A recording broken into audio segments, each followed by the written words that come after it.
need about like 220 to 300,000 and you're not tripping about shit. Yeah. You're not basically really, like outside of living at the really high rent areas. Yeah. Like you're saying like 150 per person. Yes. Coastable. Yeah. Is very, very easy. And like a little bit less than that, like a little bit less than double what the single person would have. Like, you know, is fine as well. Yeah. That makes sense. 100K singles. It is true. It all depends on what you're spending, but like that extra 50K is where I get all my toys. And where, and where you're basically living, right? Yeah. Like if you're living in Nashville, living Vegas, Los Angeles, New York, like completely different situations. Yeah. There's entire pull up on the computer, pull up the amount of money needed to live by demographic. There's a whole thing where like they've done studies and asked like different generations how much money they need to survive. And it's pretty alarming. The Zoomers are like to a point where like I need $320,000 as a single person to to live the lifestyle I want, because they've seen this is also the problem is like monkey see, monkey do. They're seeing the 1% and the people you would never see in the world. And it's literally brain rotted generate the Zoomer generation. Right. Like, yeah. So let's see it. Okay. So it says, let me go here. Okay. I can't even read it. Yeah. Shit, my bad. Give me a sec. Okay. So Gen Z and millennials having higher salary expectations for a comfortable life. Okay.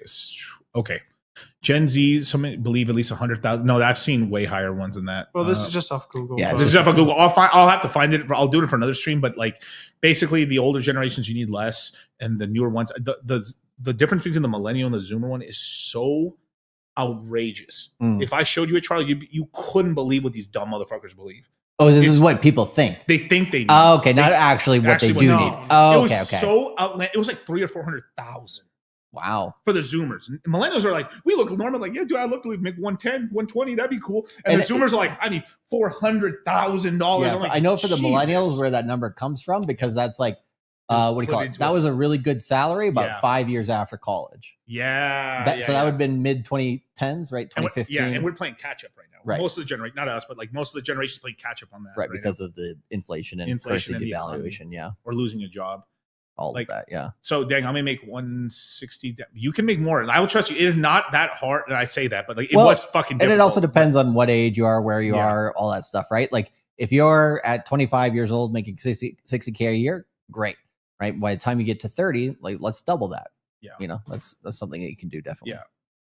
With the small business, it's almost look, this is the problem. Is like I'm also cooked in shit because like overachiever and shit, and we're overachievers and shit. And like okay, so let's give some perspective on that. The last guy that I hired into a position before I left recruitment in Tokyo, and in Tokyo the salaries for executives is lower, especially because a lot of them are